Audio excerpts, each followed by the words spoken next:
Hey, at the 812 Living Group, we are all about local, and there's nothing more local than knowing where your food comes from.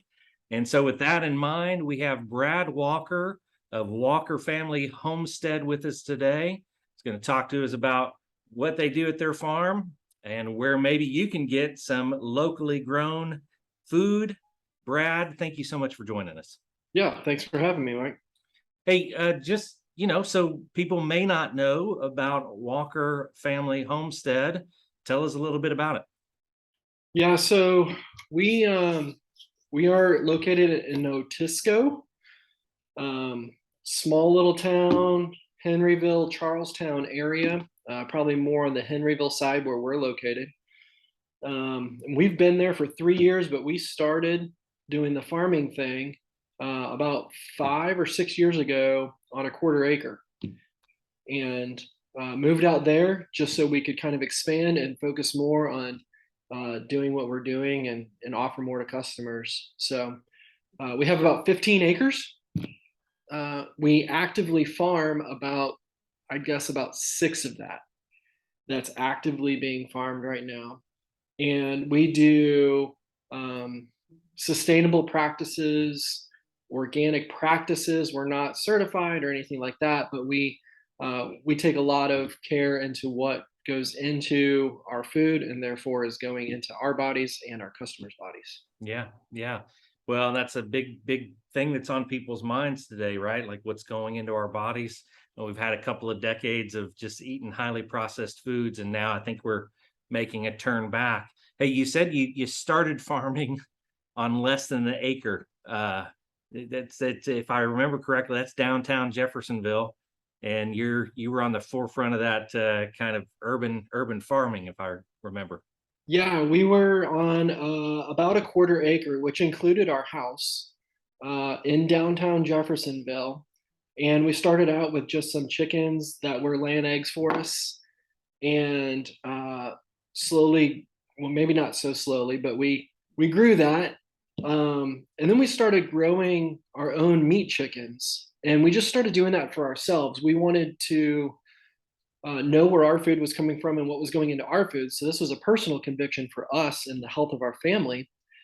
And from there, it was some people had heard that we were doing this and they asked if they could buy a chicken from us.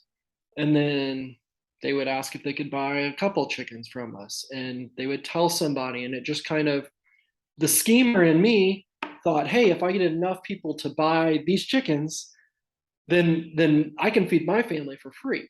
Uh, And it just kind of progressed from there until we decided we ended up adding, we had three goats at one time, we had two beehives, we had about 20 or 30 egg layers, and at any given time we probably had 30 or 40 meat birds rotating around our property on yeah. just a quarter acre. On just a quarter acre. That's amazing. And it sounds like the motivation was started out, hey, we're doing this for us. You found a bunch of like-minded people who said, hey, can you do it for us too? And that sounds like that's how Walker Homestead was founded. Yeah, it was a pretty natural progression.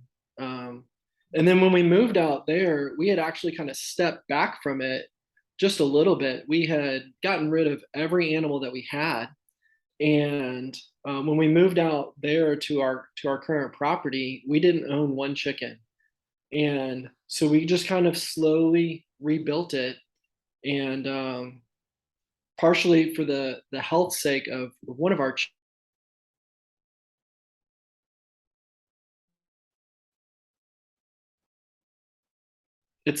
it's been a wonderful blessing to be out there and to watch it build and to see, get to know all of our customers on a personal level. We have one customer's kid calls me Uncle Brad, which is just really cool. Yeah. Just to have that connection with the people that we're serving. Yeah. Well, so you touched on it a little bit, but other than the food being locally grown, what separates from what you produce and grow and sell compared to what people are going to find at a local grocery store like Meyer or Kroger? So the big difference is location. You can pinpoint where your food comes from and how many miles it actually travels to get from, when it's born or hatched or whatever to your dinner table. But also, we follow sustainable practices. So we want to do, it's often called regenerative farming. So we want to do what's best, not just a quick turnaround of the animals, but we want to do what's good for the animals. We want to do what's good for the land, and we want to do what's good for us. So we rotationally graze our cattle. We have different pastures that we move our cows through. Our chickens, our egg laying chickens, are 100% free range. I literally go on an egg hunt every afternoon all over our property to find eggs. We And then our meat birds, they get moved every day. So for every day of their life, they are on a new piece of grass. They are outside, they're in the sun, in the elements, they're on grass, they're foraging for bugs, they're eating grass, just like they were meant to do. And they're never on the same patch of grass twice in their lifetime. Yeah. So just these practices, they're good for the land. It refertilizes the ground as we move them all around. The land gets time to rest in between, so it can regrow thicker and lusher, which is better for the cattle that are grazing it and the chickens that are foraging on it. And on top of those things, we buy from a local feed mill, and so we supplement with all of the grass that all of our animals are consuming with non-GMO feed. And we're pretty particular about that because, like you said, we started out feeding our family. And so we don't want to give something to you that we would not put in our own family, give to our own family. So we're pretty picky about that. Yeah. Yeah. It's a great, kind of a great sales pitch or motto to have. Hey, we're eating the same food. Our family's eating the same food that we're providing to your family. And I love the thought of you going on an egg hunt every day. And if anybody follows you on social media, you have a Facebook page, you do have a YouTube account, you can learn that occasionally he goes on a cow hunt as well. So make sure you check that out. We'll put links to the social medias along with the video. Brad, you do have a family, so your family's consuming some of that food. What's the makeup of that? How much on your farm does your family keep, and how much do you give away or provide?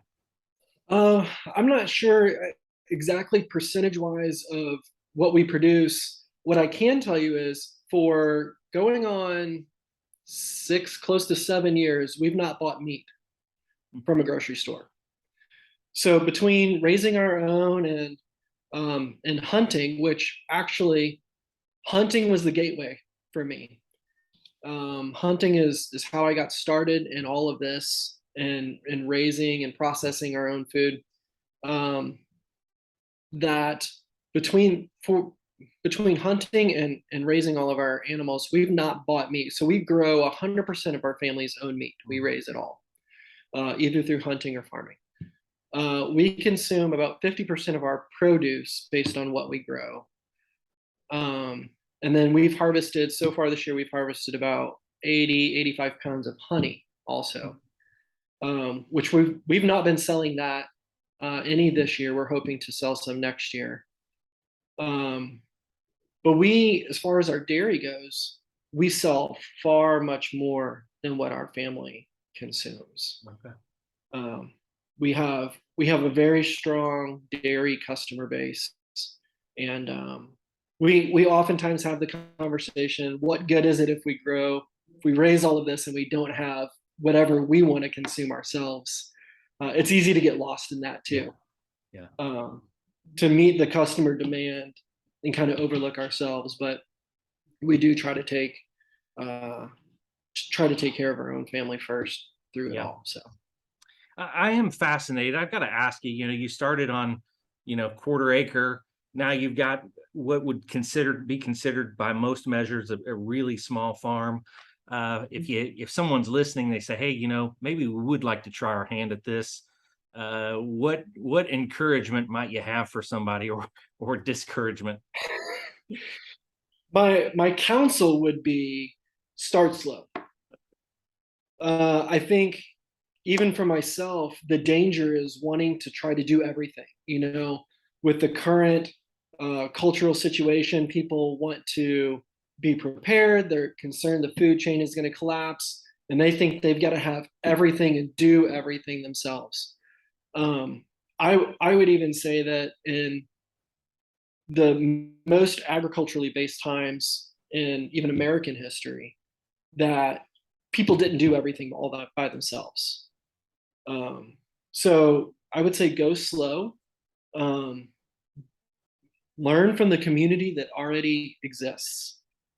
Uh, we've learned a lot, and there's tremendous value in YouTube videos. There's plenty of content to learn how to do stuff. But until you find people that that are already doing what you want to do, and you can learn from them hands on, it's always just going to be the head knowledge. Yeah. And so I would say find the community, find the people, go to farmers markets, meet farmers, find the people that farm the way you would like to, and then invite yourself to come along. Yeah. It's Brad Walker, Walker Family Homestead. Brad, your website shows that you guys do a variety of things. You mentioned some of them: meat, eggs, dairy, even massage therapy. So you got a lot going on there. What are your most popular items? I think by far the dairy is probably our leader. And then massage therapy is probably a close second as far as our annual income goes. Starla is a licensed massage therapist and has been since mid 2000s. And she's worked in a couple different chains. She's worked for chiropractic offices, but we really wanted to focus on the home-based economy. And so she serves clients out of our home and stays really busy doing that. So those two things are probably the top things, with a close third and fourth being the meat. So chickens, holiday turkeys, and then this year we started doing some beef. And then beyond that, the soap that we've been making. We've Yeah. been doing that for give or take 2 years. Yeah. Yeah. Well, you heard it here first, folks. Walker Family Homestead. They were on the cutting edge of the work from home movement. Brad, if people want to get a hold of you, they want to see about buying some of these products from you so that they can get their food sourced locally, where can they find you? I would say right now, if you're in the Southern Indiana area, come check us out at the Scott County Farmers Market. We're there every Saturday from 8 a.m. to noon. So not only can you buy from us, but you can talk to us. You can ask us whatever questions you have about our products or about learning how to farm. We've helped counsel people just standing there at the farmers market, wanting to learn more and how to do things themselves. So there's a Scott County Farmers Market Saturdays from 8 to noon. We have our website, walkerfamilyhomestead.com. You can go on there and explore all of our products. We have a friend who made a really cool video for us, just to kind of get a grasp of the landscape that we're working. And so that's on our front page there. So walkerfamilyhomestead.com, and then follow us on Facebook, the Walker Family Homestead on Facebook. Yeah, yeah. And I'll make sure to include links to all of those things. Folks, if you want to get your food locally, as well as some soaps and massages, they've got a lot going on there. They are providing food for the community. It's the same food that they're feeding their family, they're offering to your family. Go check them out. Walker Family Homestead. Brad, thank you so much for joining us today. Yeah, thank you, Mike. I appreciate it.